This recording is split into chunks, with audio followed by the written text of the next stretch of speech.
Umlandeli omkhulu kaMthandeni wakwaManqele Igcokama Elisha uthe yena iqhawe labo abasalindele ukuthi lilokhu litalapha selakwenza konke kuphela bona into abayenzayo balokhu bethatha nje lalapha elalitalapha khona bekhumbuza abantu ukuthi iqhawe lethu lake lathi. Lo mlisa uthe iqhawe labo noma lingangasho lutho kuze kuphela unyaka kodwa bona njengabalandeli bazilokhu bedame bevusa amanxeba. Lo mlisa ubesefakazisa ngevidiyo endala la khona Igcokama Elisha lalitalapha khona u-Ali. Hayi umlandeli kada kanjalo lento ayibonile la lokho iqalile ndaba yabona ke manje sekushonda ukuthi ke manje ufuna ukuswipe umgube manje uqobo lwakhe ngizwe nje ukuthi kunjani kuye umuntu omude ufuna ukubona ukuthi udla kanjani uma umfunza phepha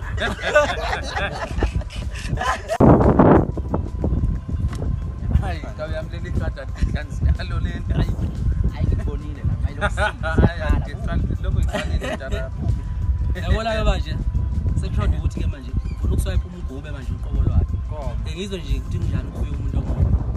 ufuna ukubona ukuthi udla kanjani uma umfunza phepha